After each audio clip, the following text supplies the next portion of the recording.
All righty. Good evening, good evening, good evening. I think we are golden here. I'm just gonna go into comments.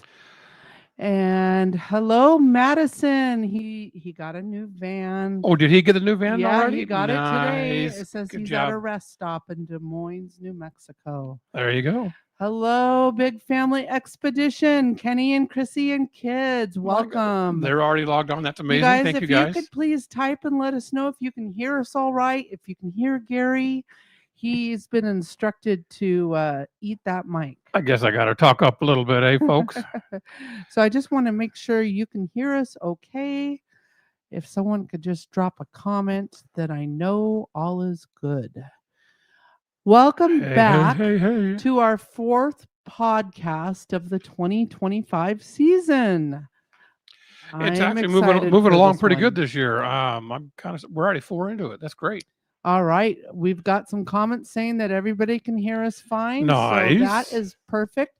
Now, keep in mind, if you have a question during our talk, drop it in comments below and we will go back and review those Right. questions and answer them for Even you. either at the very end of the program or even midstream if we find a relevant question midstream. We'll try to answer that question as well. And we'll even try to pop up your question on the screen. So it's kind of cool. You can see your own name and question. So Exactly. pretty neat.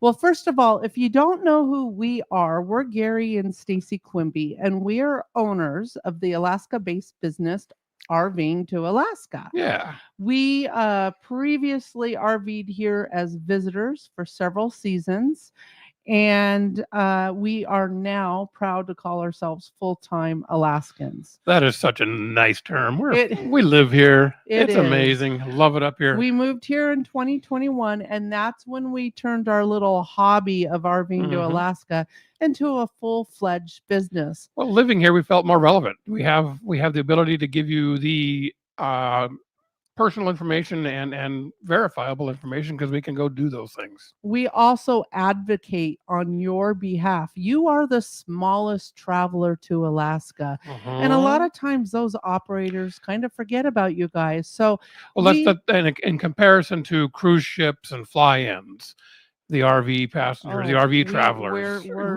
very small, very small part. But so our job at huge impact. RVing to Alaska is we advocate for you, right? And we make those connections with local tour operators, campgrounds.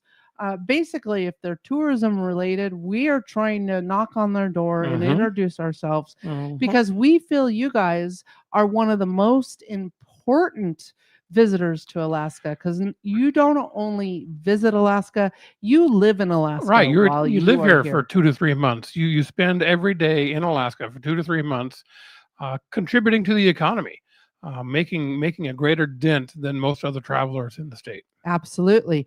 And part of that with our business, we've created a large community online on Facebook where our group members travel. Well, they learn together in the winter and then they travel together. And everyone shares their journey and everyone learns from one another. So it's kind of we're a very unique business model and one that the local businesses that have gotten to know us are excited about. Right. Because it's another touch point for them to get to you and you to them. So again, welcome to the 9th season of RVing to Alaska. 9. We've been doing I know this every time we say this, 9 seasons. Wow. We've been doing this since 2017. And 2018 is when we first started doing these live chats.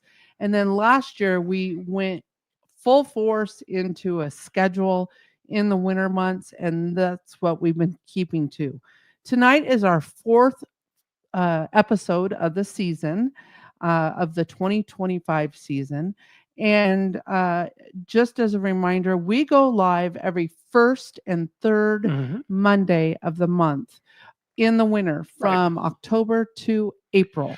There is one exception this year. Yes.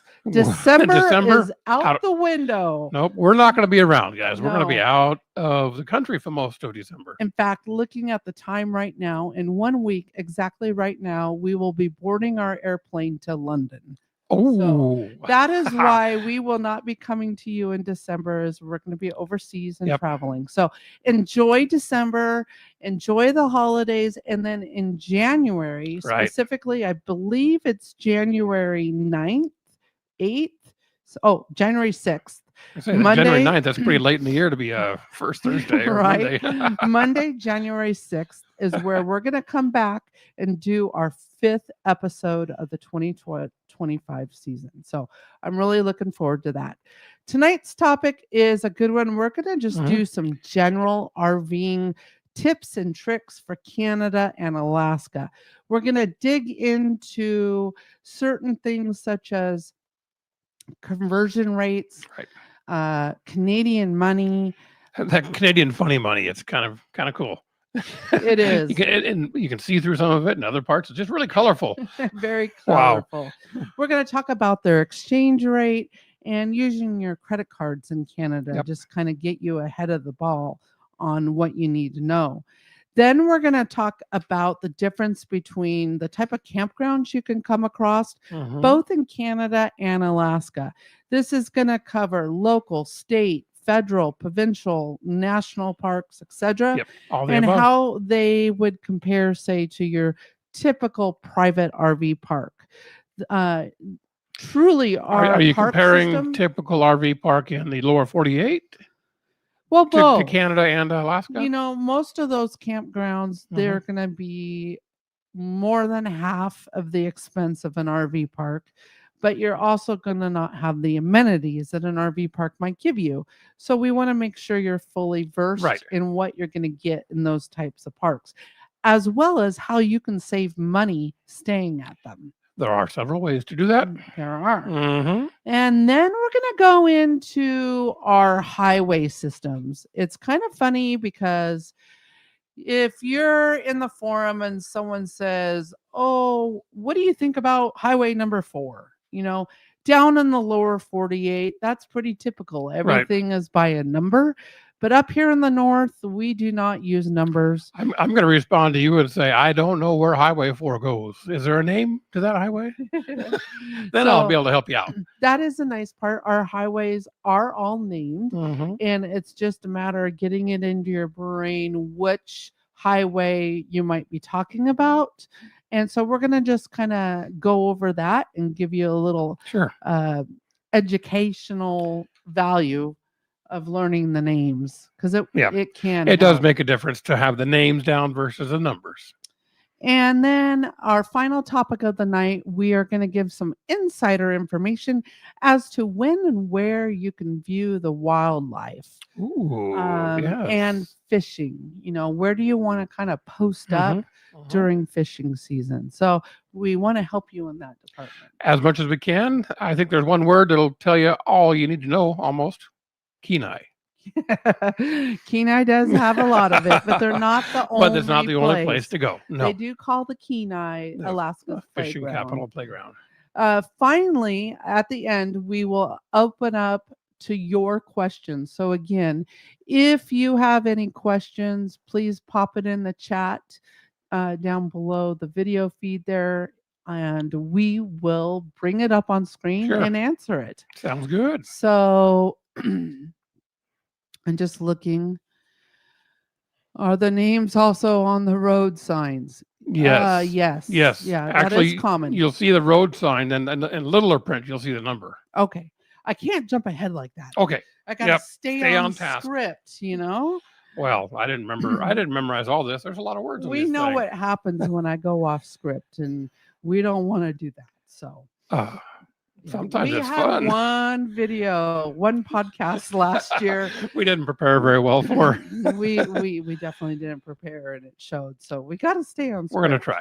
Do our best, guys. So our first topic we want to talk to you tonight about is conversion rates, the exchange rate, Canadian money, and using your credit cards in Canada. Right. When you get into Canada, you already have an advantage being a U.S. citizen and having U.S. dollars. it's a 30% discount on almost everything when you go into Canada, I would based off the say exchange rate. what you just said, though, being U.S. currency, your U.S. currency. dollar doesn't, your physical dollar doesn't go as far as, say, your credit card. Well, that's or debit correct. That's card. correct, because the dollar can be taken at par versus you use the exchange rate through your credit card. You get that daily exchange rate, and they deduct that from your on your statement. Yeah. So the US dollar compared to Canada is quite a bit stronger. Yes. It's on average 30%. You'll receive a 30 cent ish discount if you use a credit card whenever you make your purchases, Right. which is kind of nice with the sticker shop, Mhm. especially at the pump, because I'm not going to lie, Canadian fuel is way more expensive. Yes. And then if you just do the straight across, you're thinking, oh my gosh, I'm paying $6 a gallon. Well, not quite. You gotta figure in that exchange rate as well. So for a perfect example, today, November 18th, I went and checked, and $1 US is worth 71 cents. Okay. So that's a 29% discount. 29. Well, yeah, percent and cent. Yes. Yeah. Yes. Yep.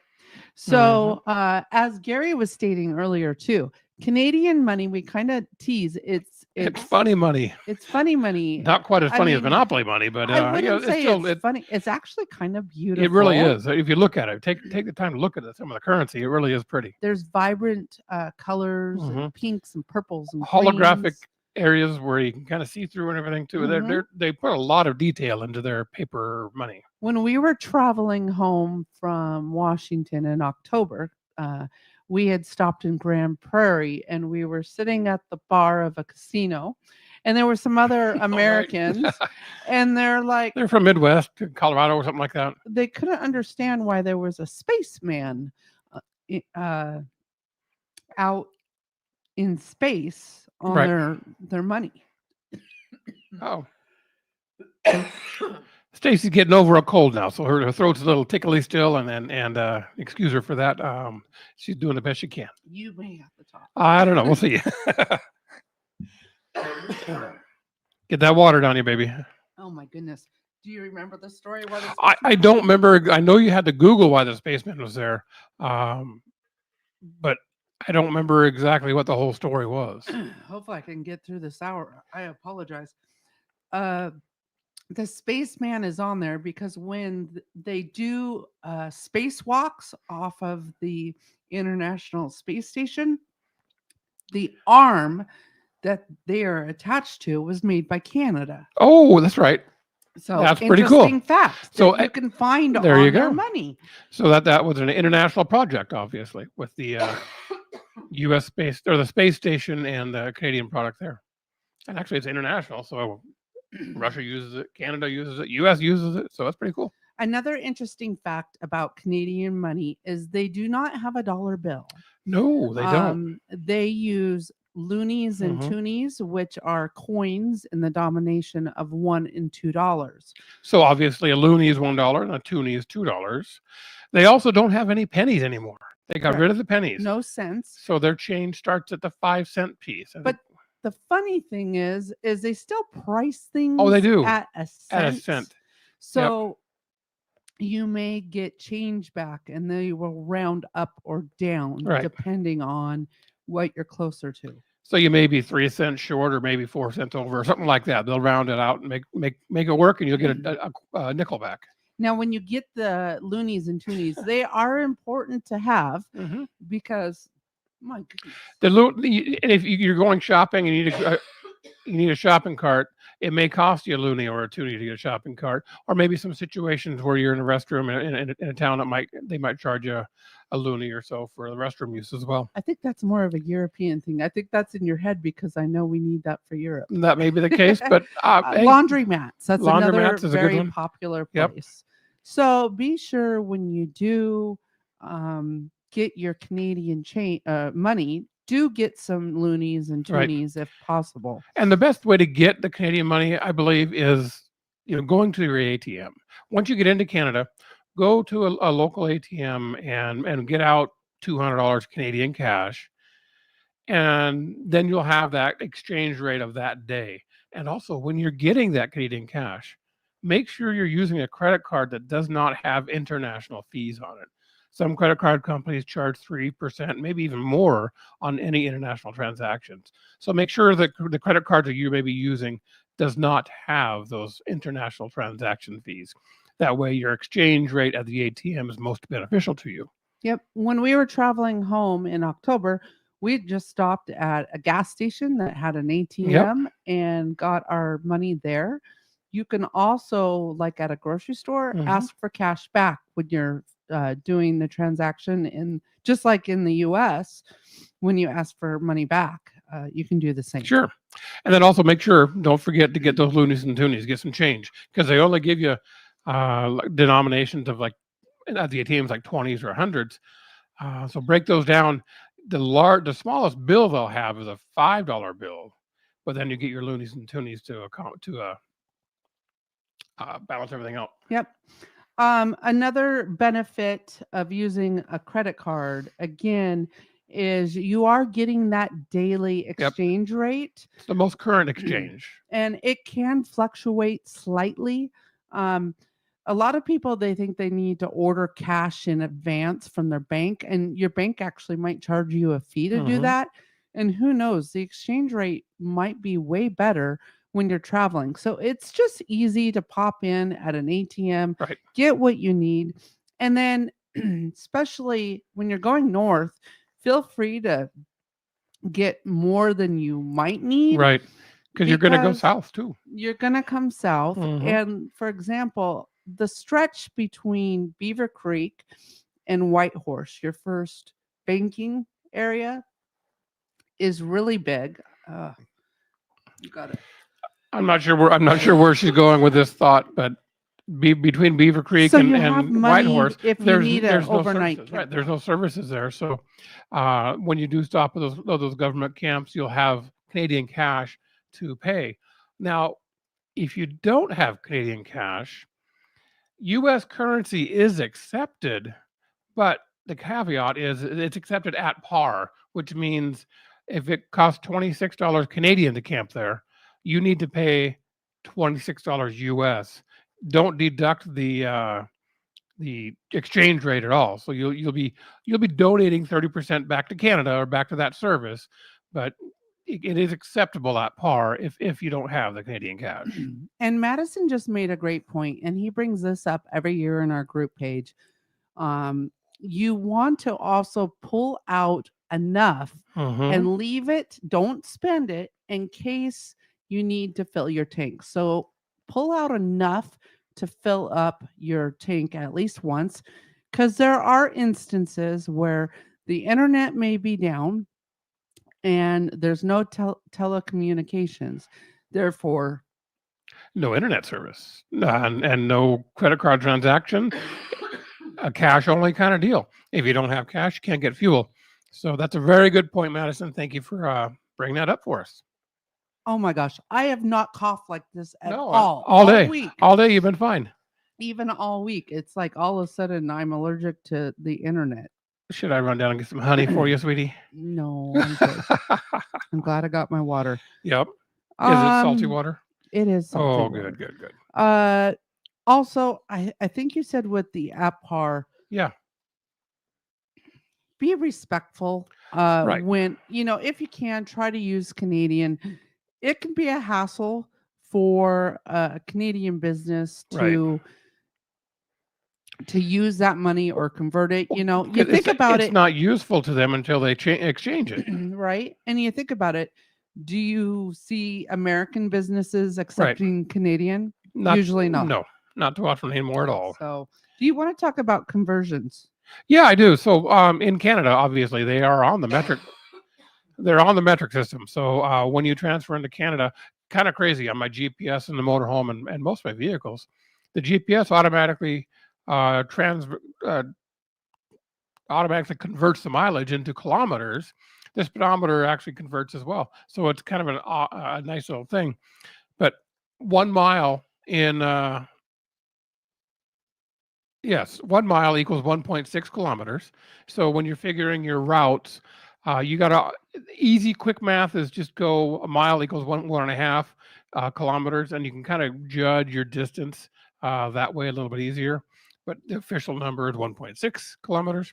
And a gallon of gas is equal to 3.78 liters. So almost 4. So if you have a 100-gallon fuel tank, you can estimate, if you're empty, that you're going to need about 400 liters. And then you can do the math based off how full or empty the tank is.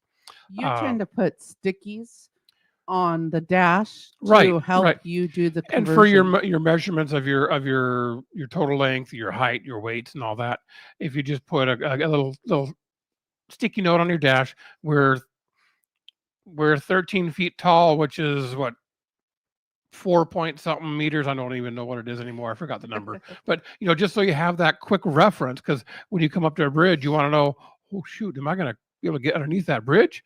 So having that quick reference is 99% of nice. all routes, you're going to have no Absolutely problem. no problem. You will not have a problem, especially on the Alcan and a Cassiar. There's no problem with bridge coverage. No.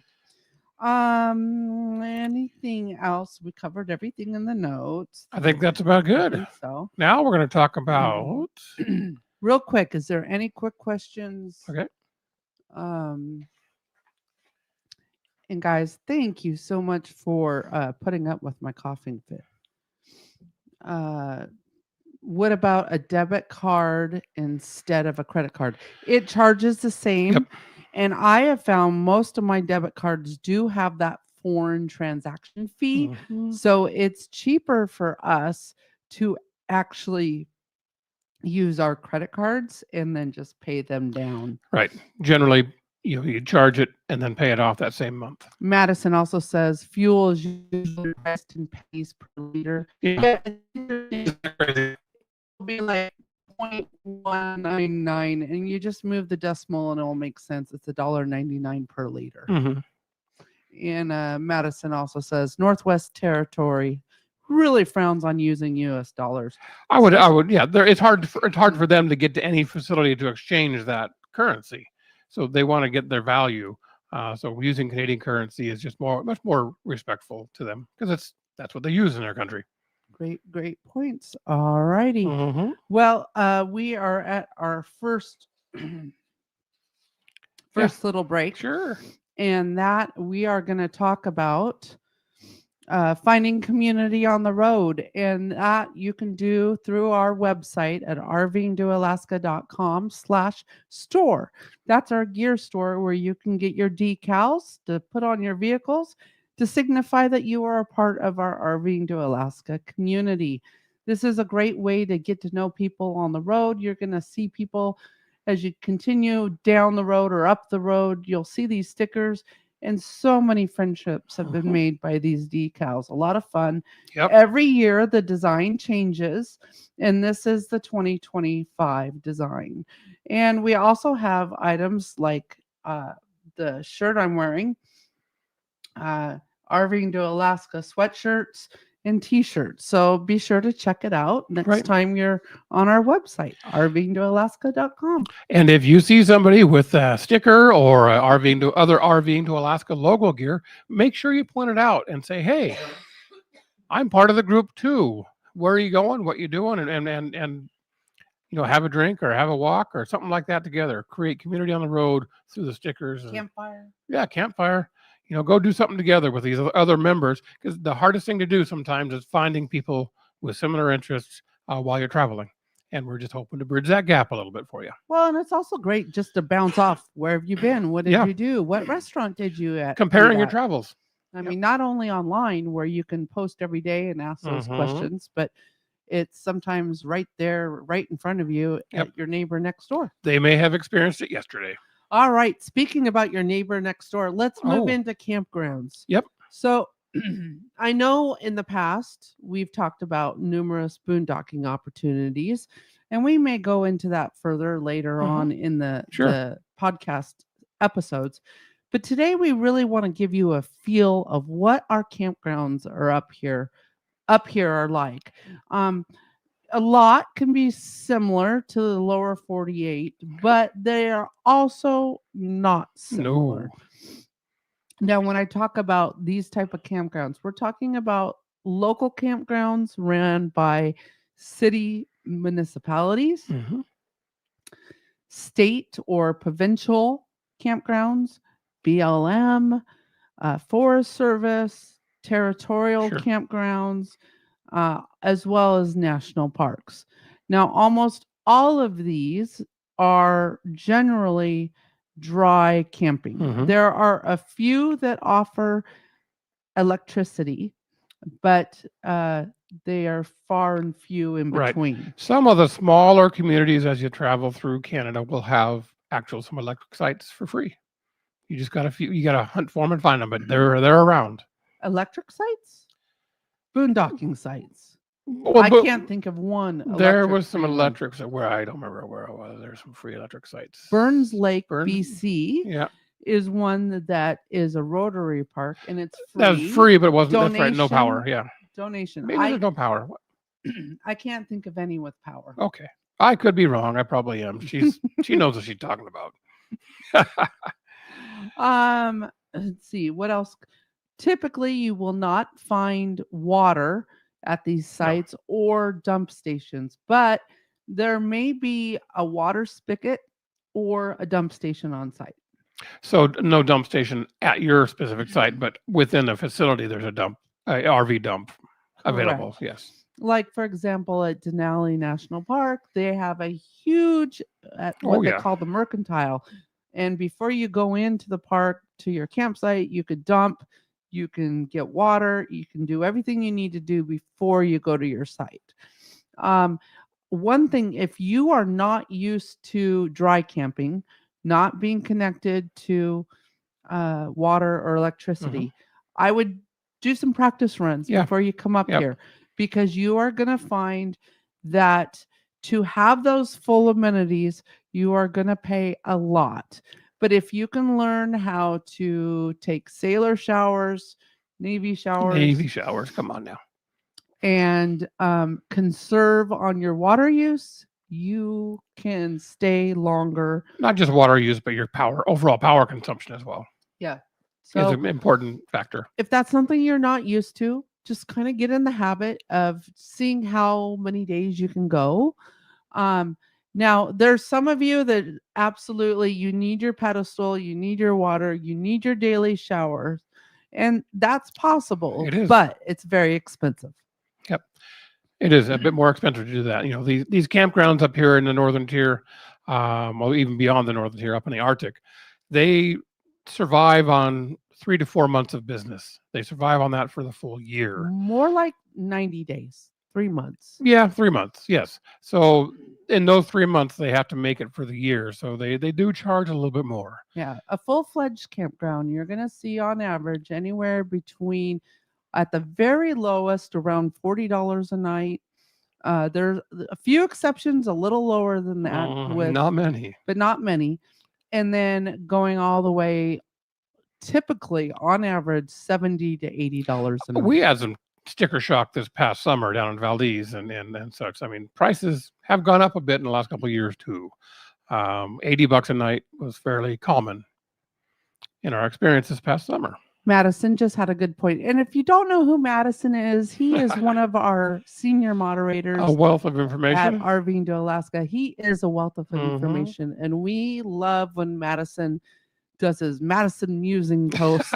So much information. If you see him type in anything, pay attention, because he is a wealth of information. Yes, he is. So he says, I know some campgrounds that have 15, 30, or 50 amp, and you get a lower fee by going lower amps. And there are a few, few and far in between. Like I said, you can find a little cheaper, but it's hard.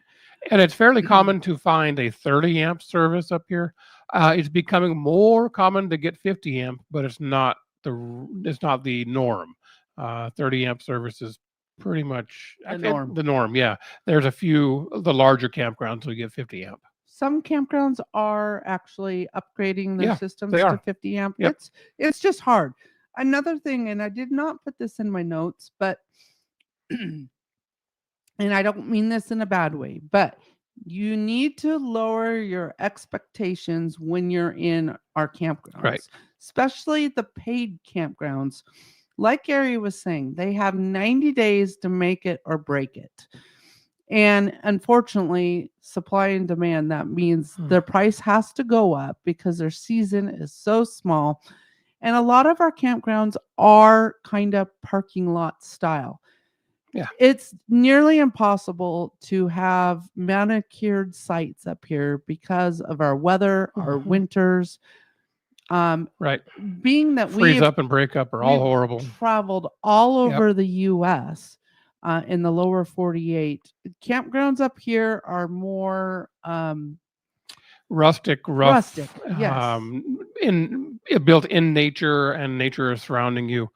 You're not going to have somebody raking the gravel between your sites as you leave. Yeah, we've had that. Yeah, we've had that. You're not going to In have lower 48, we've had that. pavement Yeah, it's not going to pads. be a hard pavement pad. You may Your not site have might be unlevel. you may not have a picnic table Yep. at each site. If you have a picnic table, it might be rotten or mossy. Remember, you are in those campgrounds to sleep, eat, and relax. Yes. And during the day, you should be out playing. Yep, the rain or shine. campground is just a place to park the rig while you're away going out and playing. Now, another thing about the what am I trying to say? The local, state, provincial, national parks is those ones you will kind of have more of a campground feel versus the RV parks. Like I said, a lot of the Right. RV parks you feel Yep. like you're in a parking lot. But if you go to these government style campgrounds, you will get more of that feel of a in the woods. Right. Like the regular state park campgrounds within the individual states here in the U.S., the lower 48 especially, the government campgrounds, provincial campgrounds through Yukon and BC are very nice. They're typical campgrounds where you drive through the different loops and there's little fingers off here and there. Some are bigger, some sites are larger than other sites. You just got to kind of hunt and peck and see what you can find. Paul asks, how about drinking water in provincial parks? Is it okay? And as Madison answered, but I'm going to answer here for the Okay. group, most provincial parks and a lot of state parks, they will have a hand pump. You'll want a water thief or a bladder because a lot of those campgrounds aren't going to have an open flow spigot. And a lot of those campgrounds have a nice little sign saying right near the water that it's not potable. That it may very well be 100% drinkable, but it says non-potable because they don't go through the testing standards that their government requires each month or year or however long the testing intervals are. Here is another fact that I want you to keep in mind. If you do have your own water hose, I would try to use that versus maybe the hose provided. Yep. And sterilize it as you hook up to prepare. We have a lot of RV rentals of people that have never rented an RV before. Well, and international RVers who just don't have the normal, they don't know. And they may use that potable water hose in areas that you would never put in your RV. Oh, yep, that's true. We've I've seen it happen and questioned about it. Yep. Yeah. So another thing in Canada and in Alaska, as everywhere else around too, you should not be discharging any of your gray or Nope. black water onto the ground. You'll Correct. want to use dump stations, and they are plentiful. I'm going to try to work on a PDF to go in the files section later this year to give you a list of dump stations throughout the north. But I will let you know, when you're traveling around, you're going to find these awesome newspapers called Alaska RV. And there's one for Alaska and one for the Yukon. And within this little newspaper, you will find they have where to find RV dump stations right at the back. This can also be found online. So this is a wonderful resource of other tips and tricks to get you around the north. So And I believe those are found in most of the visitor centers on the way up. Is that grocery correct? stores, Grocery stores and such. convenience stores. Yep. We know the owner. In fact, we advertise in this. Uh-huh. And Jan goes around and delivers these all over the north every spring. Yep. For you guys to use. So pick one of these up. Again, this one's the Alaska. And then I have one here for the Yukon. Oops, I just ripped it. But invaluable information, as well as all the visitor centers. Yep. They have a lot of their own information. little files Sure. made with all the dump stations. But that's something I have planned to do later on this year. And as you're traveling through Yukon and enjoying those provincial campgrounds in Yukon, remember they have firewood available. However, that firewood is generally just in rounds and not burnable unless you chop it up on your own.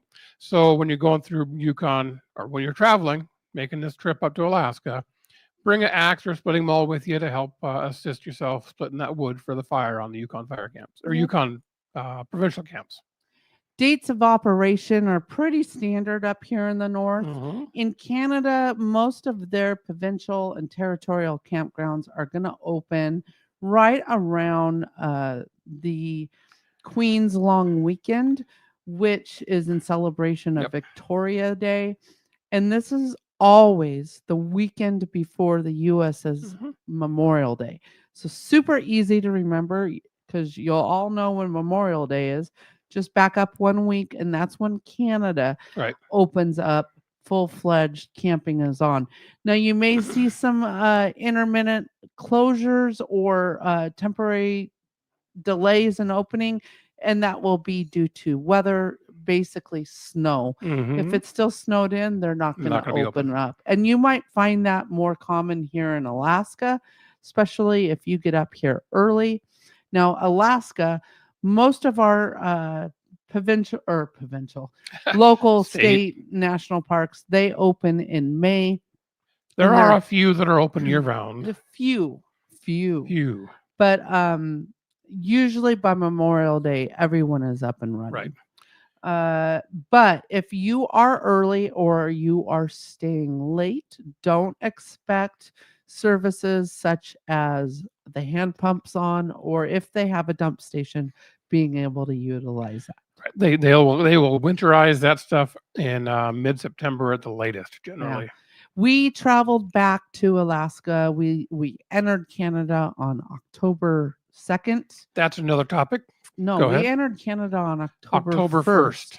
And the entire way home, we did not see one campground open. Nothing. So usually September 15th is kind of the shutdown date for most government-style campgrounds. Again, here in Alaska, some of these, like the Forest Service, state rec areas, BLM, they may be open until the snow comes in, and then they'll close. There are, again, like Gary said, a few that stay open year round. For example, Denali National Park. They leave a few sites in Riley Creek open year round because people do go up there, park their trailers, go snow machining, dog sled riding. I mean, there's lots of opportunities. It's just staying warm. Yeah, that's the biggest challenge, staying warm in that area. And now another thing about traveling early and late is, especially going through British Columbia and Canada for the most part, is they do have snow tire and snow chain requirements after October 1st and prior to, is it May? It's April 30th. April 30th, okay. October 1 to April 30th. So between October and April, there is a chain and snow tire requirement. So just be aware of that. To comply, we actually broke down and purchased tire chains for our 40-foot motorhome. I will never put them on, but we have them just in case we're traveling through. And they do have the opportunity, or they do have the right to stop your travel if you don't have the proper equipment. April just asked with the RV Alaska newspaper, is it regional or a single newspaper for the entire state? It is for the entire state. It's a bit thicker Mhm. than the Yukon one. And if you'd like to check them out online, it is RVAlaskaCampgrounds.com. Can you put that in the notes? Then people can click on it I easier. can. Yeah. In the video description, I have some. Or even in the comment section or something like that. I have some other links. Sure. But yeah, I could definitely do that. There you go. Where we at? Cost. These types of campgrounds, they're going to average around $20 a night. Yep. I know we've paid as As little as like around 12 at some, 18. I know Layard Hot Springs Was it 26? $26. Mhm. So it's kind of And again, that's Canadian. Canadian. So have your Canadian cash. Banff Overflow, we paid $12. That was a parking lot. Mhm. You know, so it's somewhere in that range. One cool thing that I learned in the Yukon this year, if you have Starlink, and Huge. you can get service once you pull in an area that's normally not no cell signal. You actually, if you prepay online your camping permit, it's a few dollars cheaper than if you were to pay Wow. cash at the kiosk. Well, that's really nice. So That's a great benefit. I went to go pay it. Well, one, we didn't have any Canadian cash when we first entered Canada. And we Oops. were in that no man's You'd think land. we're rookies or something. We were in that no man's land between Beaver Creek and Whitehorse, and Yep. we were pooped. It was a long day. 534 miles or something like that. From Valdez to Lake Creek, Yukon Government Campground. And I went up to the board to see how much it was. And I knew they had gone to an online payment system.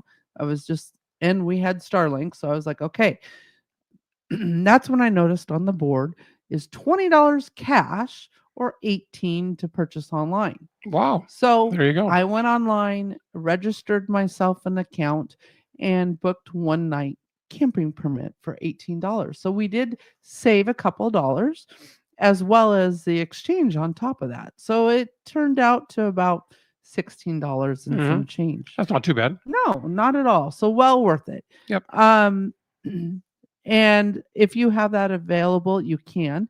You can also go buy permits at the Yukon territorial what am I trying to say, on their website.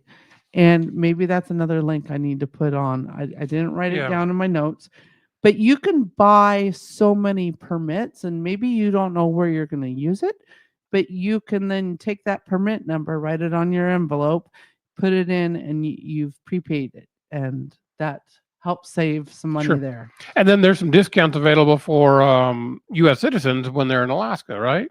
Yes. I was looking. I couldn't find any senior discounts in the Yukon for camping. But here in Alaska, there are several different ways to pay even less at these type of campgrounds. And that's going to be your interagency pass. You know, like when you go to a national park, you buy either, if you're a regular adult, you'll buy an annual pass. If you're a senior, which I believe you need to be 62. You can have a senior pass, or if you're disabled, there's an access pass. These will help give you discounted camping at some campgrounds. I'm not going to say all. Not all. But they also may help you with tolls, or, for example, if you're in Denali and you book a tour through Denali, they're going to make you pay an entrance fee, a part of that tour. But if you can show them your interagency card, they're not going to charge you that entrance fee. Yeah. So it's kind of worth it to have, especially if you're over 62, because a lot of campgrounds, your fee then drops in half. It's 50% off. And that's national parks, BLM, Bureau of Reclamation, U.S. Fish and Wildlife. Yeah. Also, just so you know, access passes are $80 annually for any adult. A senior pass is $20 annually, or $80 for a lifetime pass, Wow. and free to any disabled citizen with a disability, Right. permanent disability. You do have to prove your disability, but that's definitely well worth it. It absolutely is. If you don't get your pass before you come here, say you forget yours or yours is expired and you didn't realize it, you can get some at a couple of the visitor centers here in Alaska, Right. at the Chugach National Forest offices in Anchorage, Girdwood, or Seward. Also Cordova, but I don't think many of you are going to That's a tough Cordova. one to drive to right Yeah, there. yeah. Or the Baggage Boggs Visitor Center in Portage, That's a good one. as well as online. Online. You can get it online. One other program that can save you some money camping here in Alaska is the Alaska State Park Disabled Veterans Camping Pass. And now you don't have to be an Alaska citizen for this access pass. This is available to all U.S. citizens who are disabled American veterans. Yes. This pass is valid in all developed Alaska State Park campgrounds and can be obtained at either the Anchorage or Fairbanks Public Information Center. If you physically can't get to that office, or if you'd like to get this before you travel up here to Alaska, you can call their office and they can send you the paperwork or email, and you can get this all taken care of before you even arrive. Sure. The camping pass is available and can be used for not only non-electric sites, but we do have a few state park campgrounds that have electric. So those sites would be free. Wow, that's huge. You're subject to all park rules, and there are course. limits on your stay. But this is a great way to see our beautiful Alaska state parks, and it doesn't cost you anything. There are some really nice ones too. Yep. We have enjoyed several of them. Again, you do have to prove your disability, but you've earned it for serving our country. And thank you for serving our country. Thank you. So if you want the phone number, I did write down for the Anchorage office, and that phone number is 907-269-8400. And you'll find that in the notes below too. Yep. One other quick thing, reminder. Yeah. Sunday, It's coming December up soon. 1st is the opening day of reservations. And yes, Sunday, December 1st. They always open up on December 1st. Yep. It happens to be Sunday.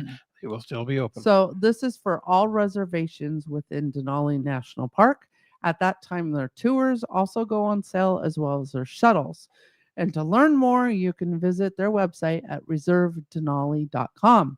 Now, when I previously announced this on the Facebook group, someone asked, do I know what time tickets go on sale? So today I did call the reservation line, and I spoke to a nice young gentleman, and he told us that phone lines will be open at 9 a.m. Mountain Standard Time.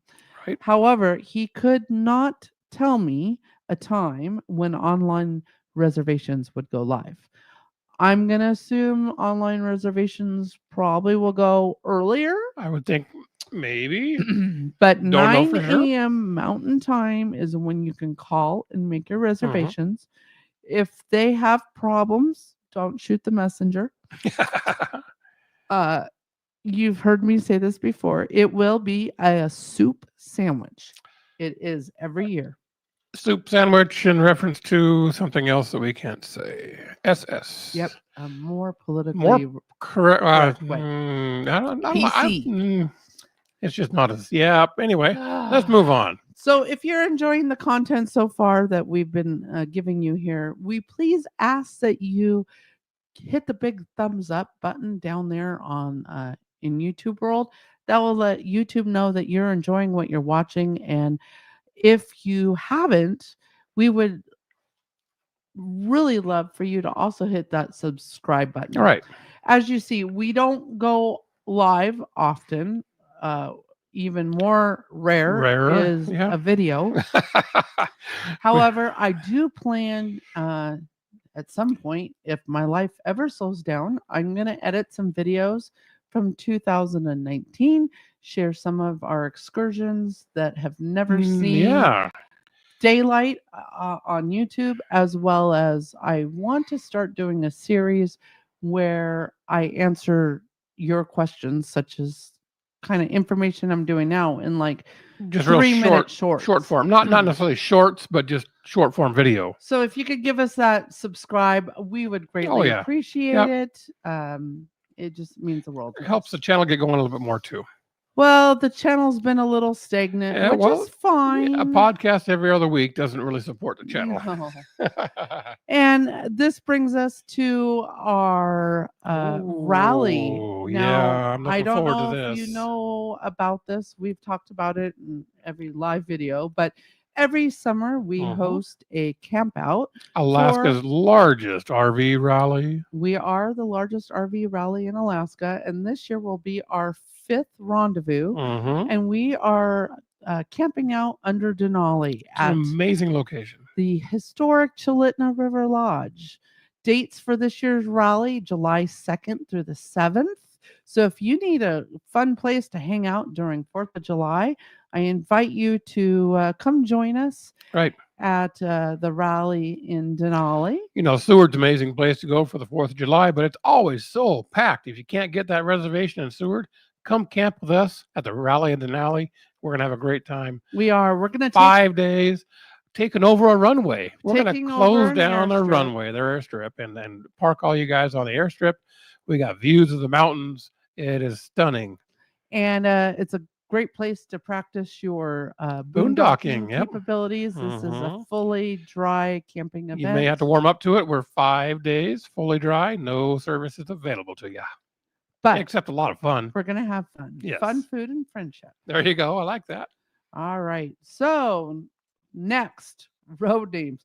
Hey, Gary. Hey. Don't look at your sheet. Oh. What is road number 5? I'm sorry, 9. 9? Yeah. Can you give me a clue as to what location it's in? Bok, bok. Chicken Taylor Highway. Number 4. Again, please give me a reference as to what location it may be in. 2nd Rally. Oh, Richardson Highway. There you go. Up in Summit. So Alaska has around 11 or 12 highways, and they are numbered appropriately. Well, however, some of them inappropriately numbered and randomly numbered. Well, some roads you're driving along and you don't realize it, but you've gone through 3 different numbers. Also, BC is a different, like the Alaska Highway. BC, it's 97. And then when you're in the Yukon, it's highway number 1. And then when you're in Alaska, it's highway number 2. Right. So same thing. There's another going up to Prudhoe Bay from Fairbanks. Yep. You're going to be on highways 6, 2, and 11.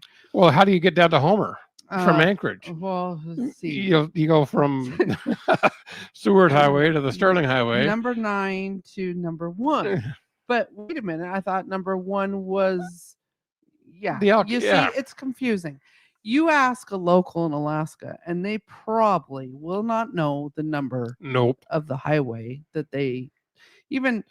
I do know the Parks Highway, which is 1 mile from our home. It's 3. 3. It's 3. You still had to guess. I don't know.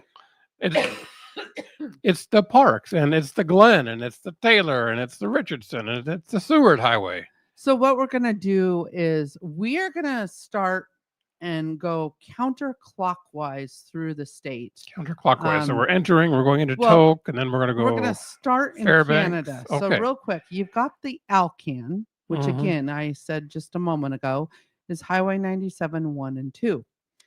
And then you also have the Cassiar, which is Highway 37, which is Kitawanga to Watson Lake. And then below that is the Yellowknife, and it just keeps going and going and going. This is where the milepost really comes in handy. And this is where you really can't read the milepost front to back. You got to read it as your route dictates per highway. It's kind of a weird magazine, but it works really well. But if you learn the highway names, it is going to make life a lot simpler for you. So Once you get up to Whitehorse, this is where you have your first like beyond the Cassiar, which way do I want to go? And Yep. in Whitehorse, you have the Klondike Highway. You've got North Klondike and South Klondike. And the North Klondike basically takes you to Dawson City. which is where the Klondike Gold Rush was. Right. How did the miners of the Klondike Gold Rush get there? Well, they came through Skagway. So the highway from Whitehorse to Skagway is the South Klondike. Mm-hmm. Next, you're continuing west on the Alaska Highway.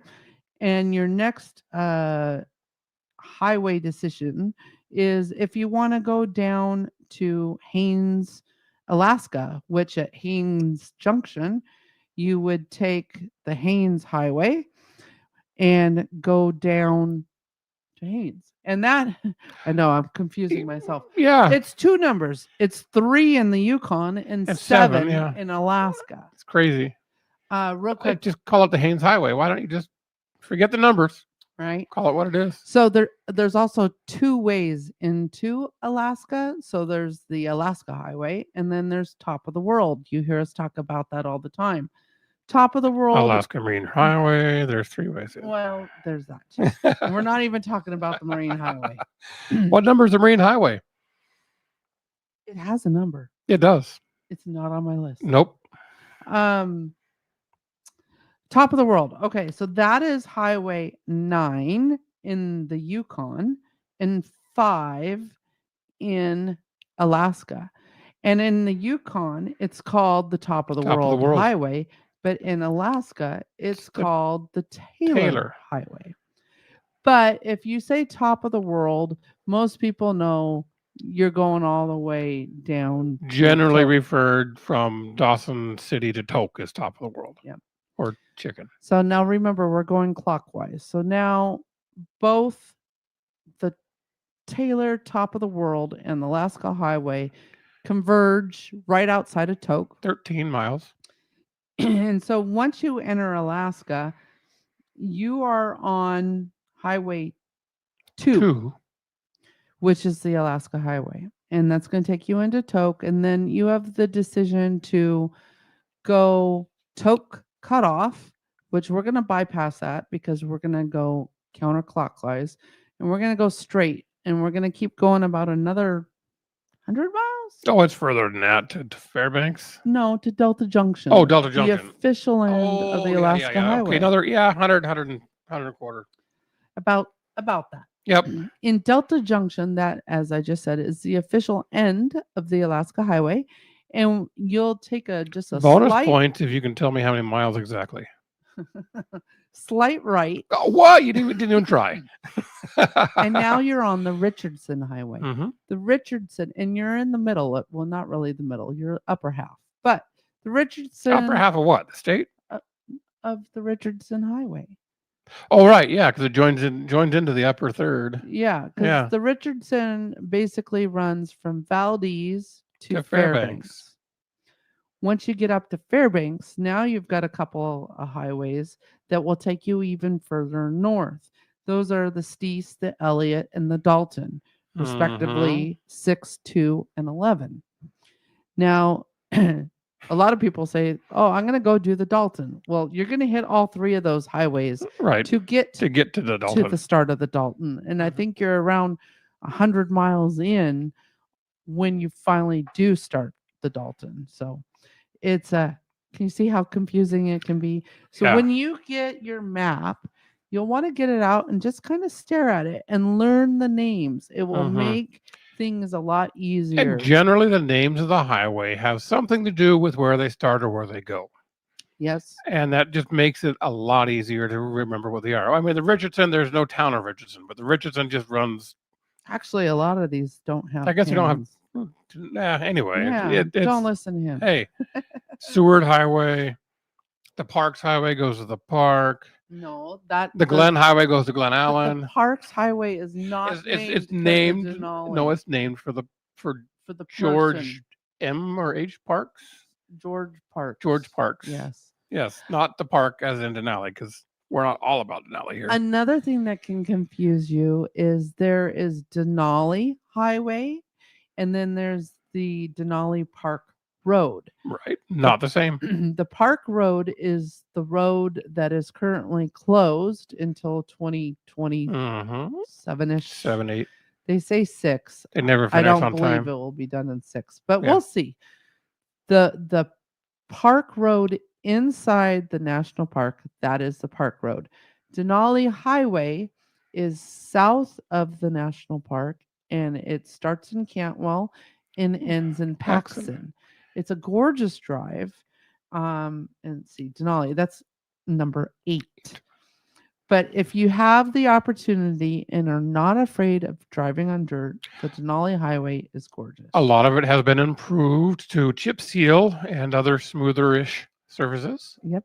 So again, now we're coming down. We're on the Parks Highway. We just passed the Denali Highway. The next major highway that you're going to intercept is the Glen Highway. That's right here in Wasilla Palmer.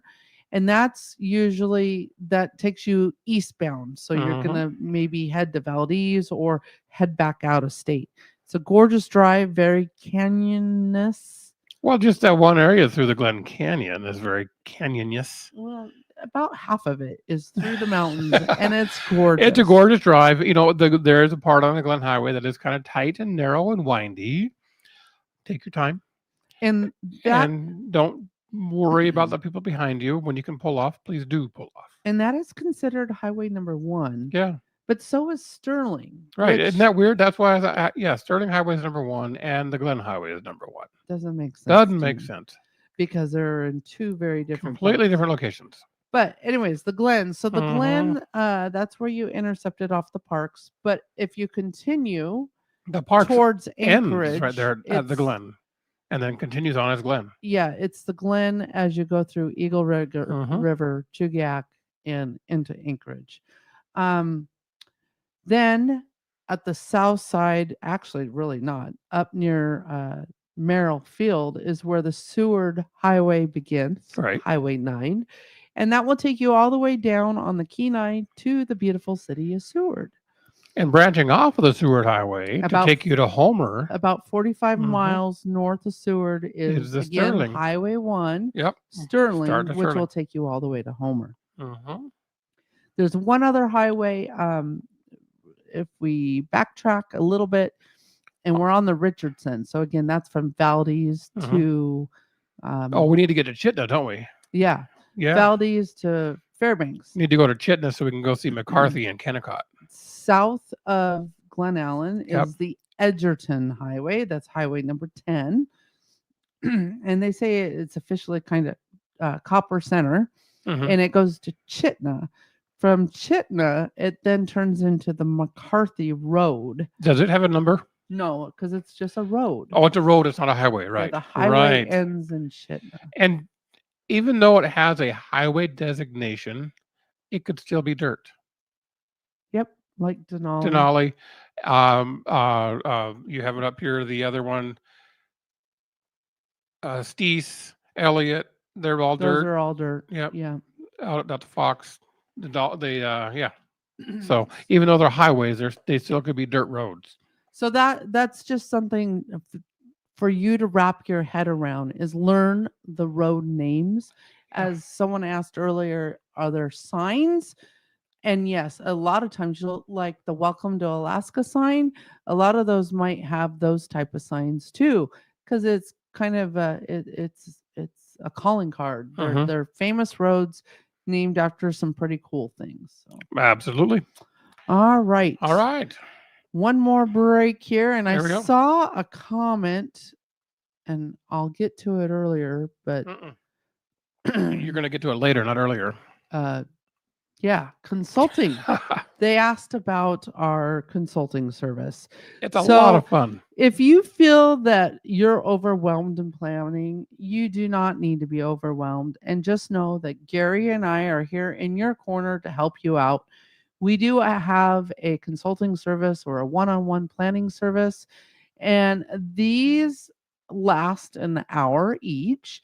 We do have discounted additional hours after your first initial planning session, which makes it easy if you do need a second session with us. Our hourly rate starts at $150 an hour.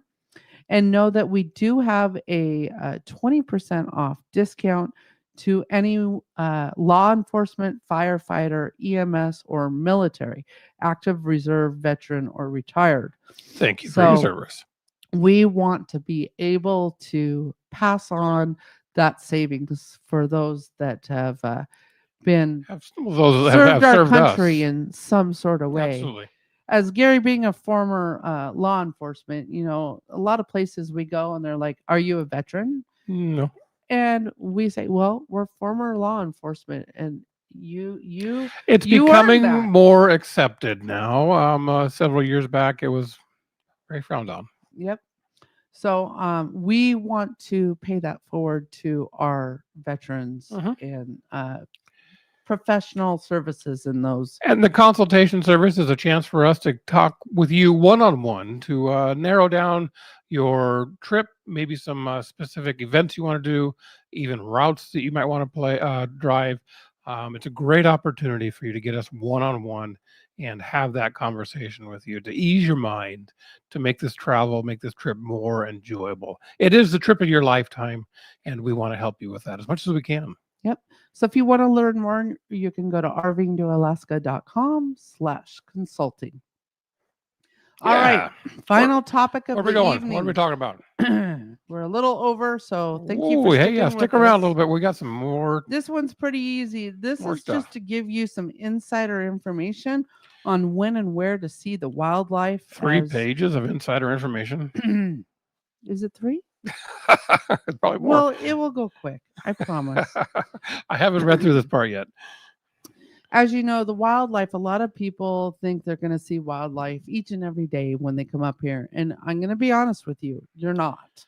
A lot of, especially in Alaska, the wildlife is deep. Mhm. You've got to do specialized Yep. tours to really see them in their element. Even the moose, you know, in the summers, they go up in the mountains and graze up there and kind of stay out. Right now, with winter, they're actually now starting to come down. They're off coming the down now. mountains. I've seen sights of more of the moose. I saw a couple of moose the other day, but you know, not regularly. Sorry. I'm not going to say you're And- not going to see right. them, but these tips will help you have maybe a better opportunity. And one thing to consider is the road system within Alaska is fairly small. There are an abundant amount of wildlife animals out here, but the road system is small, so they're not always around the road system. Exactly. And same thing in Canada. Yeah. So here's just a few of the animals that you can expect to see along your journey. Caribou, elk, bighorn sheep, fox, bison, moose, and black bear. Lynx. No, these are the more common. Oh, more common. Well, yeah. we see more lynx rare running. sightings Oh, okay. may include There you go. mountain goats, wolves, wolverines, lynx, and grizzly bears. I didn't read Nope. ahead. Here's a couple of tips for successful viewing. Take your time and be quiet. So say you're driving up the road, you see a bear duck into the woods, pull over, turn off your engine, and wait it out. Most likely in a few minutes, if he doesn't hear another car coming, he's going to come right back out and start munching on those. Right. dandelions. He wants to get them dandelions again. So we've done that a lot of times with great success. Just sit and wait and be patient. Stay in your vehicle. Don't get out. Don't get closer. Don't try to get that world's best shot by walking up towards the wildlife. Don't do it. No. Stay in your vehicle. You're best to have a pair of binoculars, spotting scope, a telephoto long lens. Get a long lens. Zoom in Yep. without scaring them, and it keeps you safe as well. Don't be a Yellowstone traveler. Another thing I have here is if you see a car pulled over on the side of the road without hazards on, it's most likely they're viewing wildlife. So be cautious if you're going to pass them, or go slow and kind of look around and see what they're looking at. It's a telltale sign when you see a car and everyone's looking to the roadside. I love to stop off the roadside at a restroom or something like that and just point. and look at something. Just nothing there, but just point and see how many people follow you. It's kind of funny. It's especially during the summertime. It's I a lot. remember you doing that at Glacier. Yes, it's a lot of fun. There may be nothing there. Just point. People will stop. Another tip, and I'll be honest, I didn't know this until today. Oh, When you see a blue binocular sign, this signifies, and this is in Alaska, this signifies it's a wildlife corridor and there's a greater possibility of seeing wildlife off in the distance. you didn't realize that? You didn't No. put two and two I together? just thought it was a scenic overlook, No. but it's a wildlife Yes, corridor. absolutely. And usually you will find interactive panels at this pullover site that will tell you about what Yep. animal you're looking for. Absolutely. You didn't know that?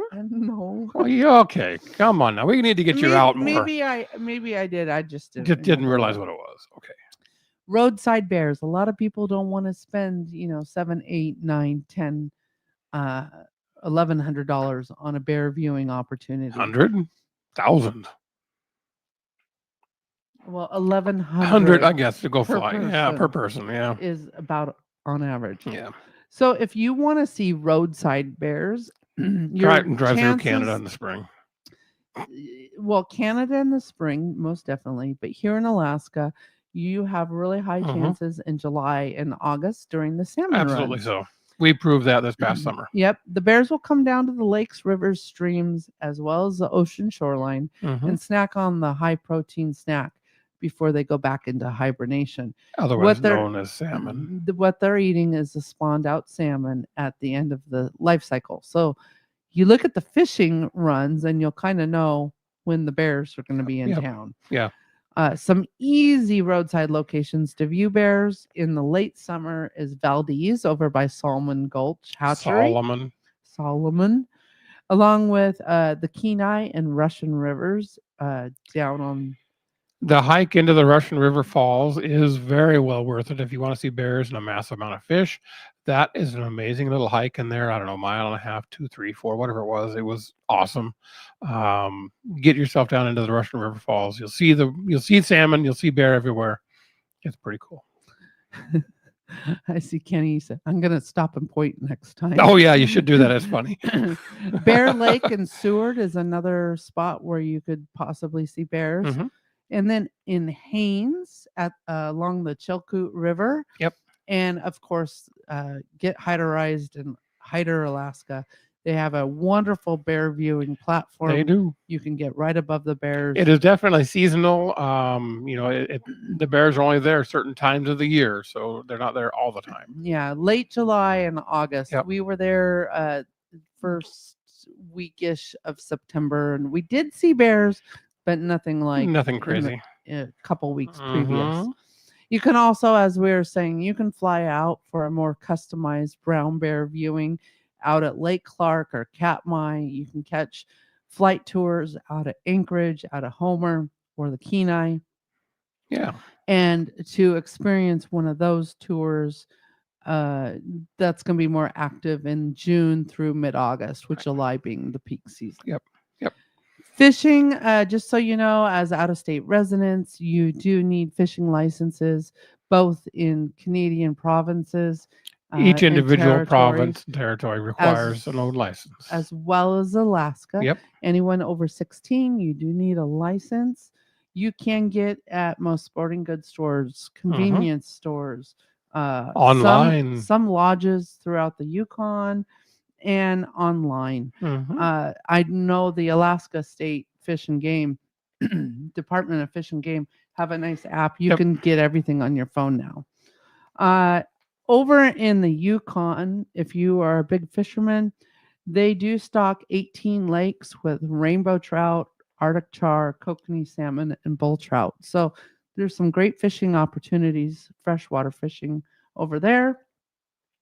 Again, here in Alaska, we've got all 5 species of salmon. Ooh. If you want to target a king salmon, you do need an extra salmon stamp.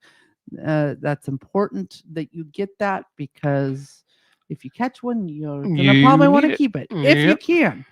Yeah, you're really restricted onto what rivers you can fish and keep king The- salmon. The other recommendation is in Alaska, you need to pick up the fishing regs Yep. booklet and keep that with you at all times, Yes. as well as the app.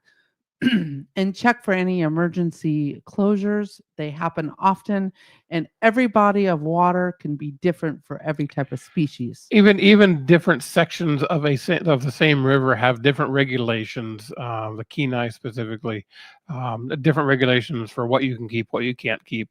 So reading the regs and understanding the regs is very important. And just because you're out of state doesn't mean you're exempt from knowing the rules.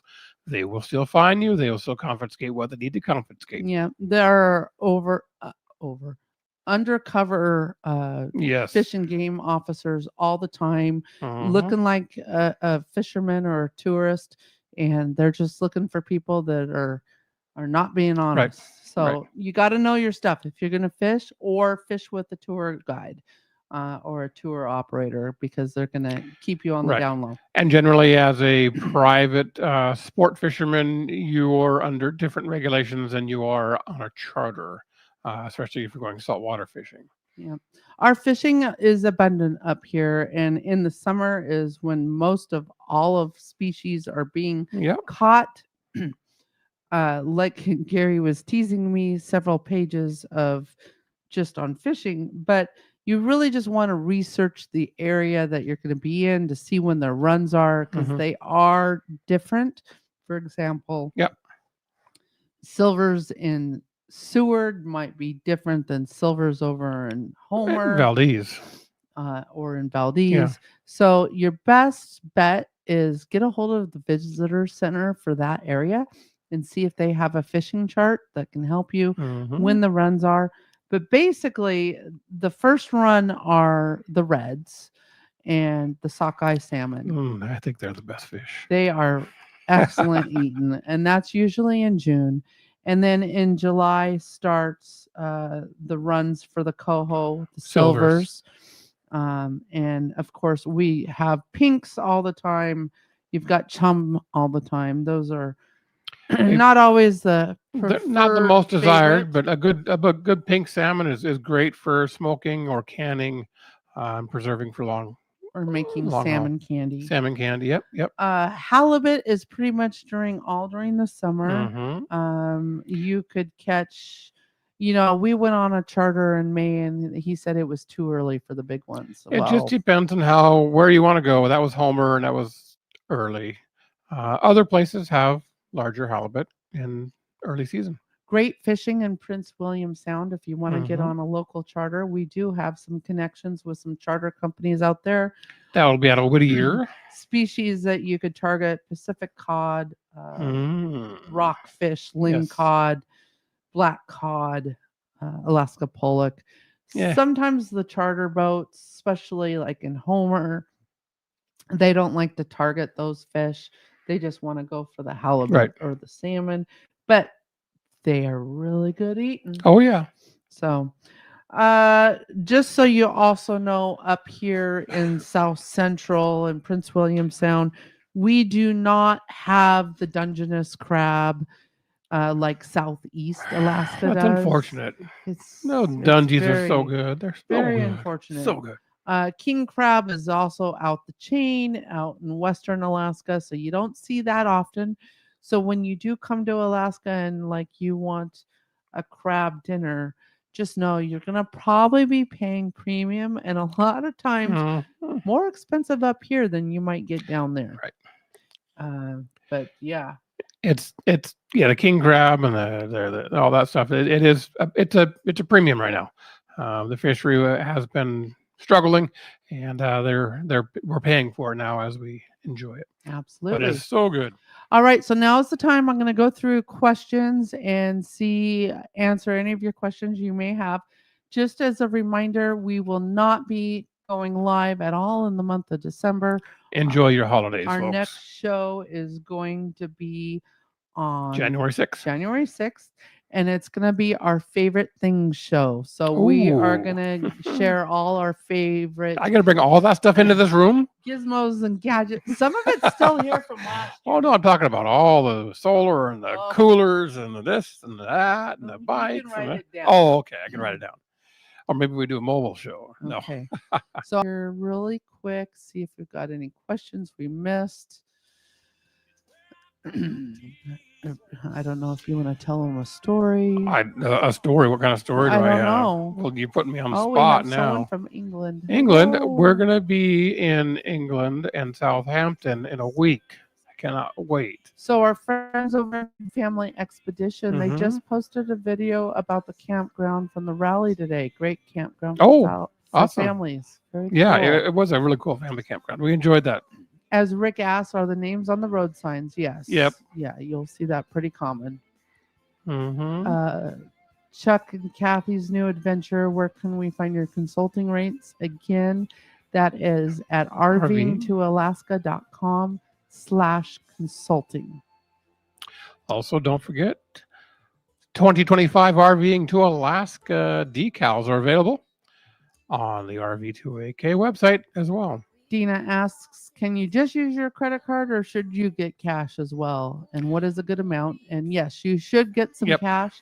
A lot of like the provincial campgrounds will take cash or some like the Yukon. This is new this year, being able to do online permits, but cash is still accepted. While quite a few of those locations don't have internet service, so they don't have the ability to process a credit card transaction. So having cash is sometimes the only way. Layard River Hot Springs, there's no internet service there, so it's cash only. As Madison said, at least at a minimum, how much it would take to fill your gas tank at least once, with a little bit more just in case. Madison already said that fuel is priced in pennies. Yep. What about a debit card instead of a credit card? Again, yes, debit cards. International transaction fees would be the big question. Yeah. I know both of our debit cards do not, or they do charge. Yeah. If you don't use all the Canadian money, can you cash it back in for dollars? You can, but your bank is probably going to charge you a fee. And remember, the Canadian dollar is not as strong as the US dollar. So you wouldn't get your full value back. What Gary and I do is we typically, when last day that we know we're going to be in Canada, we'll splurge. We'll go to, like in October, we stopped at a roadside cafe in Destruction Bay and had lunch. Right. All of our times, we have never stopped there, but we had some cash to burn. And we figured, why not support local? And they were good. It was that a was good a lunch. good meal. Yeah, it really was. Right there in Destruction Bay. Talbot Arm. Talbot Arm is what it was. Talbot called. Arms. Yes, it's a hotel, lodge, restaurant, fuel stop, and it was great. TD says we have our sticker. Oh, thank you. Where are you going to put it? Put it in a place visible. Generally on the back of the RV would be great. So Kenny and Chrissy with Big Family, they just spent their summer up here last year. And we they saw them a couple times. Found most campgrounds were $65 to $80 a night. Valdez was the most expensive place we stayed for sure. And I agree. Yeah. It was a bit of a sticker shock for us. We stayed in 2 different campgrounds in Valdez, both wonderful places and both great friends of RVing to Alaska. But yes, they were both around $80 a night. And we as RVing to Alaska, we don't go to these campgrounds and ask for a discount and hey, we're RVing to Alaska, we're gonna da da da da. No, we pay their fee because we know the struggle they have to survive. So we're gonna support them as much as we can. April asks about the Memorial Day to Labor Day. Do dump stations remain open until the end of September? And no, it just depends. Usually by the end of September, that campground owner is gone, closed up, gone. It's amazing what happens to the state of Alaska in the month of August. The population drops, the number of vehicles on the road drops significantly. Yeah, by August 1st, the mass exodus begins. Yeah. But I highly recommend stay beyond. Stay through August. Stay through August. It's absolutely, yes, it may be a little more rainier, but you'll learn how to play in the rain. Go to the state fair at the end of the month. Right. Enjoy the full month of August. That's also at the end of the month. You're gonna have darker nights, so opportunity to see aurora. The earliest we've is seen there. aurora actually was in Whittier last summer. We've seen it 3 times on the same On day. on August 17th. August 17th. August 17th, we've seen aurora. So that it's possible. You stay through August into the first week or so of September, there's a very good chance to see aurora. Living a paw life. Are there places to fill your water tank? Yes. And when dry camping, do you normally travel with a full water tank, or do you stop and fill before you're going to stop somewhere? Generally, I'd like to travel with a full water tank. I know some trailer manufacturers don't suggest that, but you'll be able to find water wherever you're going, and it's not going to be a big deal. Water is available. We just play the 100% full game. We always travel with a full tank, or at least until it's empty, and then we got to fill it again. It's just easier. You don't have to have that, oh shoot, where am I going to get water for tonight? Your RV should have been built to withstand having the water tank full. We've done the trip up and down the highway now 7 times, and we've never had an issue. Never. And we travel full. Even though a lot of these government campgrounds and such, they have the potable water, or they have the non-potable water. If you have a decent filtration system that you can trust, there's no reason why you can't use that non-potable water to fill your water tank, so long as you filter the water. Or boil, yeah. Alana asks, are most of the government-run campgrounds first come, first serve? Yeah. Except the most popular ones like Denali. Now, does Boya take reservations, or are they still first come, first serve? I think they're... I think Boya has reservations. Yeah. So in the Canadian system, some campgrounds you can reserve online, some you can't, and first come, first serve. I know Meziadin you can book online. Layard you can book online. I think Boya. So you're best to just go to BC Parks and check their website. It will show each park and if they have online reservations or not. My recommendation is try to be off the road by 3 p.m. That way you most likely, even as a walk up, will find every one of these parks have last minute walk up spots available. And arriving by 3 o'clock allows you to get parked, have a great dinner, and enjoy the amenities of that park. The park's there for a reason. There's something pretty. There's something beautiful. So go enjoy that. And know if you're rolling in at 9 o'clock, their pickings might be slim. You might be paying a premium for that, or finding the boondocking spot on the side of the road, which is perfectly fine. Can you get 5-gallon jugs refilled at the local grocery stores? There are water dispensaries throughout. Some municipalities have water dispensing. Even RV parks, a lot of RV parks, you could go in and say, can I get water? And they might charge $5. And here in Alaska, a lot of the gas stations will have a water supply service available to you too, where you can fill up the 5-gallon jugs. Finding water and a dump station is not that hard up here in the north. RVing is such it's a huge part of the economy. It really is. It's so RV friendly. So you just have to do a little search. iOverlander app we use a lot to find dump stations, water, as well as like the Alaska RV newspaper. All that helps. And this time of the year, a lot of the campgrounds up here in Alaska are actually planning for next summer, and they're looking for campground hosts. So that might be something that may interest you as well. I was informed by our local campground up here in Houston that they're looking for a campground host.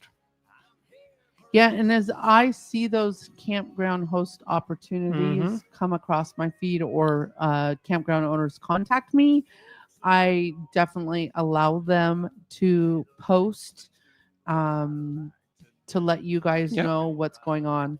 As well as we're now doing this Follow Friday post, both inside the group and on our main Facebook business page where local businesses can advertise at no charge once a week on that thread. So that's another place that campground owners could possibly make a post that they're Right. looking for help.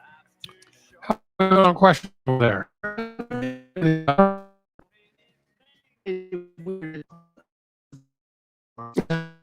see a lot of comments. Thank you guys for commenting and being interactive on the chat. April asks, would you recommend reservations for Victoria Day weekend? How Absolutely. far in advance? Either that or be parked and plan to stay for the weekend on Thursday. That's what we always when do. that Queen's holiday, when that Queen's long weekend happens, Canada comes out and plays. So the campgrounds get full. People go out and play and enjoy their life. So the Canadian holidays, the Canadian long weekends are very busy. Really, in any holiday, I think you should even up here in kinda Canada know or Alaska, yeah. the big ones. You Yep. know, Memorial Day, 4th of July, solstice if you're going to be in Fairbanks. Hey, 4th of July, if you don't have a plan already, you come camp with us at the RV under Denali, or come camp with us at the Rendezvous under Denali this year. Right. Labor Day, you don't have to worry so much because so many people have left the state. That's true. It's really not that hard. The biggest thing is fishing season, and sometimes that the runs in, it might be a little busier. The Kenai gets pretty packed, crowded, and during the height of the runs. In the past, Laird Hot Springs was open year round. Don't know about this year. No. So we were there. We stayed the night, and they are closing in November, right about now-ish. I took a picture of it. I don't remember.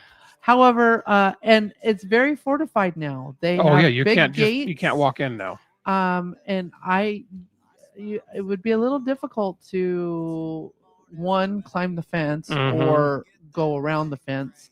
I'm sure someone may beat down a trail if you're doing a winter trip up. And but it's so late in the season, it's not going to affect any of you visiting there. And I believe that fence is electrified and such too. So be careful around that area. TD says they liked and shared your link on our Facebook pages. Wonderful. Thank you so much. Hey, thank you. And they also say, please mention approximate sign up date for our rally. For the rally. Assuming, and that is going to be March 1st. So as long as I've got everything, all my ducks in a row and my I's dotted and T's crossed, it will be right March now 1st. The ducks are migrating elsewhere. They're not in any kind of row. We've got things planning and things everywhere, but nothing's put in a row yet. In the next 2 days, I have to come up with 3 weeks of content for the RVing page just to kind of keep things flowing, and I got to schedule it out. So, it's gonna be busy. Then I'm not going to look at work until we return. I doubt that. Thanks for presenting this. Can't take any more road discussion. Good night. You're welcome. Yeah, the road Hunter. discussion. That was a rough one. Yeah. Know the names. That's just the general concept of the roads. Know the names. So Kenny and Chrissy said that they were going to be year round, but we did see a sign saying they were closed. I thought they were going to be year round too when we talked to them this year. There was a sign that said November. Did they say November? Okay. Can you camp at recreation sites? It's hard to tell from the websites if there's campsites at all, or one that fit RV trailers. Most, yes. And it's kind of like parking lot camping. But I will have to say, some of our favorite campsites are Alaska State rec sites. I'm not going to mention any names because please don't. It'll be right. So overused, but then even through BC and Yukon, there are provincial rec sites that you can use as well. I do suggest, if you want to take part in one of those, is to scout out the area before you pull your rig into the location. Yes, and what I do is I put in Google and say BC rec site. That's my Google search, and it will pop up all of these free campsites. As Gary said, check them out. Don't try to go 26 miles down a logging road to get to it. Thanks for that. And a lot of the ones in BC are fairly off the road. They will say how many kilometers and use that as a judge. but there are some gems. Absolutely. Oh, some beautiful sights. Yep. We stayed at one as we were going down to Washington in August and never had seen it before. I did the BC Rec site in Google. It popped up and it was lakeside camping. It was gorgeous. Yep. Well, with some trees in the way, but A little bit of wind, but that's okay. Kenny was saying, "Oh my goodness, that's hilarious! I'm going to stop and point next time." Thank you. You should. Can you offer in your consulting service information on wheelchair visitors? So one thing, when you sign up for a consulting service, there's a questionnaire that you fill out to let us know what we need to be prepared for. So you would just put in there that you're a wheelchair user, would like more information, and then that gives us time to get a little research for you. Dig in and help you out. Yep. Great question. Do any of the high tourist towns offer dog sitting services? Oh, you'll find most of those available in the bigger towns, not bigger towns, but the busier towns. My suggestion is Rover. Yep. Using the Rover app that has become very popular in most of the touristy towns. Also, campground hosts, or even when you check in, they might have a sign saying they have a designated dog sitter that can come in and check on your, or cat sitter that can check in on your animals. So use those front desk clerks to your advantage. Yep. And ask those questions because it won't be the first time they've ever been asked. And as you're traveling down, you find people with other RV2AK stickers. Maybe start traveling with them and share days. You know, you watch their dogs one day and they'll watch your dogs the other day. It's a big family expedition. They said, have fun on our cruise. We can't wait to hear how it goes. Oh, man. And we will be vlogging our vacation on our Alaska Life channel, Living Free Alaska. Shameless plug, but that's not shameless. That's perfectly placed. We do have 2 YouTubes. That's our other one. Yep. Living a Paw Life says thank you. You're welcome. Loving a Paw. I would love to see local business posts. Absolutely. And just so you know, on our website, rvingtoalaska.com/discounts, we have a whole page built out dedicated to businesses that have established partnerships with us where they're offering discounts to you, our users, as well as friends of RVing to Alaska. And those folks are people that they know about us. And if you book through them, let us know that you found them through us as we continue to build those relationships and work with them to bring you possibly future discounts. It's great to have your feedback, how your experience was at all these other adventures and experiences too. All right. I hit the very end. There was a couple of thank yous for all you do. Great, guys. Thank you. You know, we just for being here. We enjoy sharing our love of Alaska. We've been doing this since 2017. 9 years. It's grown into this fabulous community, and it just fills our hearts that we can help you have a vacation of a lifetime. That's the biggest thing for me too, is just helping you guys experience a once in a lifetime trip. Yeah. You know, exploring the state that we've called home now for the last 4 years almost. You know, come on up. We'll help you out. Give us a chance to do a consultation service with you. We'll make your trip easier. Well, and it's like you're living like an Alaskan. Yeah, truly, you're here for 3 months. You're here for 3 months. The average visitor to Alaska is only here for 9 days, and you guys are here on average of 90. Right. days. So you really get to immerse yourself in it, experience it, and it's just tickles our hearts that we get to be a part of that. Just a little part of your life is amazing. Thank you for being here with us. Well, thank you for sticking with us for an hour and 40 minutes. Oh wow, that's one of the longer ones. If you like this, please give it a thumbs up. Share it out to your social media contacts or on your profile. Let people know about us if they're interested in RVing to Alaska. And we will see you again in several weeks on January 6th, 2025. 25. 25. Wow. All right. All right, Thanks guys. again, everyone. Have a great night. See you next year. See you next year, or on RVing to There Alaska, you go. the original. Or we'll see you on Living Free Alaska if you choose to watch us there. All right. Have a great night. Take care. Bye. Brother, she's gone. And if I'm ever gonna